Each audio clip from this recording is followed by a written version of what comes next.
Bah, écoutez, madame, nous parlons tous les jours de choses qui nous semblent être celles de notre quotidien ou les préoccupations les plus importantes de notre vie et de notre pays.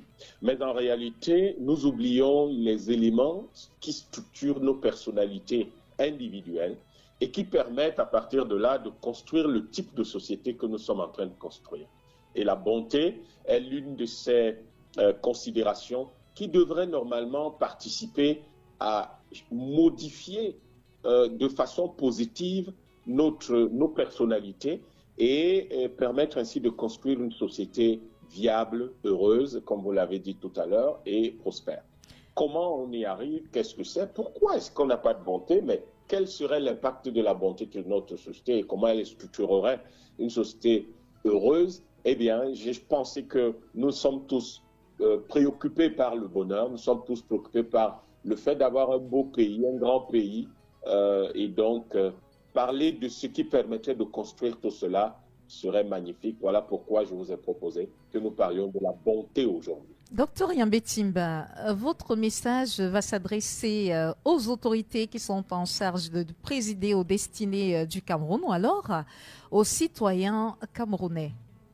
Eh bien, commençons par savoir déjà ce que c'est que la bonté. Et à Oui, partir de là, on verra très bien à qui s'adresse le message. Mais oui, voyez-vous, euh, tous nos messages sur RBK Radio sont des messages universels. Nous n'avons pas de cible particulière, nous n'avons pas de personnes ou de catégories que nous ciblons. Nous avons un message universel et c'est en cela qu'il concerne finalement tout le monde et chacun en ce qui le concerne comprendra à quel point ce message sur la bonté aujourd'hui lui est destiné en ce qui le concerne. Mais c'est un message universel qui concerne autant les Camerounais que tous les autres hommes, toutes les autres femmes qui existent sur cette planète et tous ceux qui viendront par la suite. Mais la bonté, c'est quoi?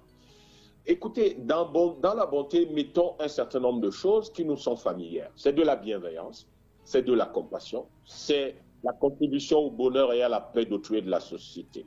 Le bonheur, la bonté, il faut y voir de l'altruisme lorsque nous nous préoccupons de l'autre, de tout ce qui nous entoure et nous voudrions qu'il soit heureux. C'est l'amabilité, c'est la manière dont nous nous exprimons, dont nous parlons aux autres. C'est la manière dont nous nous comportons face aux autres. Est-ce que nous sommes aimables? Est-ce que nous créons un cadre d'amour? Parce que c'est ça, la bonté. Le fait de créer un cadre d'amour, un cadre de compréhension, un cadre de respect mutuel, un cadre où on ressent de la douceur, un cadre où nous faisons preuve de générosité les uns envers les autres, un cadre d'humanité en somme. Et finalement, la bonté, c'est un moyen d'humanisme. Ce sont des choses qui nous échappent, mais grâce à la bonté, nous allons construire la grandeur d'âme. La grandeur d'âme. Nous allons également développer l'esprit de service et de don de soi. Nous allons développer de la gratitude envers autrui et envers la nature.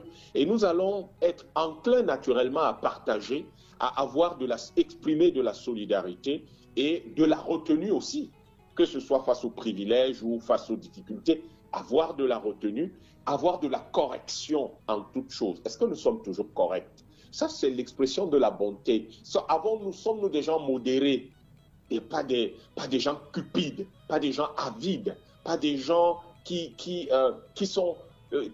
explosent à la moindre contradiction. Sommes-nous des gens pleins de modération, pleins de tempérance? oui. Est-ce que vous constatez que c'est cela que nous vivons tous les jours? Et cela va avoir un impact.